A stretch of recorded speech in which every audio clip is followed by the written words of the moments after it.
ব্যবসায়ীরা চাইলে আলাদা ব্যবসা নিয়ন্ত্রণ কমিশন গঠন করা হবে, যা বাণিজ্যের পরিবেশ সংস্কারে কাজ করবে। তবে অন্তর্বর্তী সরকারকে এর প্রয়োজনীয়তা সম্পর্কে আরও নিশ্চিত হতে হবে। সকালে সিপিডি আয়োজিত সেমিনারে যোগ দিয়ে কথা জানিয়েছেন প্রধান উপদেষ্টার বিশেষ দূত লুৎফে সিদ্দিকী।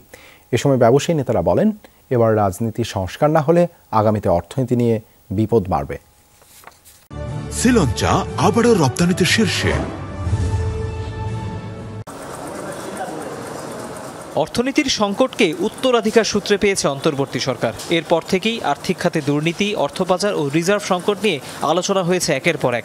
নিত্যপণ্যের দামে চিড়ে চ্যাপ্টা মানুষ, থামানো যায়নি সিন্ডিকেটের দাপট। তাই বলা যায়, দায়িত্বের 100 দিনে অর্থনীতি নিয়ে সবচেয়ে বেশি মাথা ব্যথা ছিল নতুন সরকারের। তাহলে সমাধান কি, তা জানাতেই রোববার সেমিনারের আয়োজন করে centre for policy dialogue CPD. বছরের প্রথম 6 মাসের পরিসংখ্যান পর্যালোচনা করে গবেষকরা জানান, আগামী 2 বছরে অর্থনীতিতে মূল ঝুঁকি 3টি। পাশাপাশি দুর্নীতি, মূল্যস্ফীতি, উচ্চ কর হার সহ 17 ধরনের বাধায় বিপর্যস্ত ব্যবসা বাণিজ্য।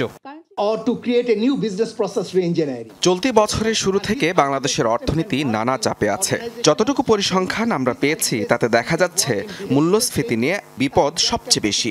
এর পাশাপাশি অর্থনৈতিক মন্দা আর দুর্নীতিও অর্থনীতিতে নেতিবাচক প্রভাব ফেলছে। এভাবে চলতে থাকলে সামাজিক ঝুঁকি তৈরি হবে এবং তখন তা সার্বিকভাবে নাগরিককে ক্ষতিগ্রস্ত করবে। এ সময় ব্যবসায়ী নেতারা বলেন, রাজনীতি আর মানসিকতায় সংস্কার না হলে ব্যবসা সূচক কখনোই ভালো হবে না। We are also responsible, part of us, for allowing the criminalization of our politics. In the last 20-30 years, I'm not going to say only this government or that government. So what আমি বলতে যেটা চাই সেটা হলো যে একটা দুর্বৃত্তাই তো রাজনীতি থেকে what do we expected?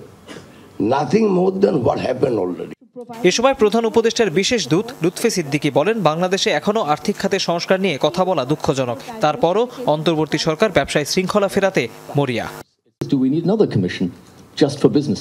প্রশ্ন হচ্ছে, ব্যবসার পরিবেশ সংস্কারে কি আমাদের আসলে আলাদা কমিশন দরকার? যেসব কমিশন এরই মধ্যে কাজ করছে সেখানে আসলে সবাই মিলে কতটা সহযোগিতা আমরা করতে পারছি? আপনাদের বুঝতে হবে এসব করা হয়েছে কেননা দেশের অনেক ক্ষেত্রে পরিস্থিতি ভালো না। কাজেই ব্যবসায়ীরা আসুন, আমাদের সঙ্গে বসুন। যদি আপনারা কনভিন্স করতে পারেন তাহলে নতুন ব্যবসা নিয়ন্ত্রণ কমিশন গঠনের সিদ্ধান্ত নেওয়া যেতে পারে। Why not? Let's just do that. Let's go ahead with it. Again, if you can. Tawhid Hossain, Jamuna News, Dhaka.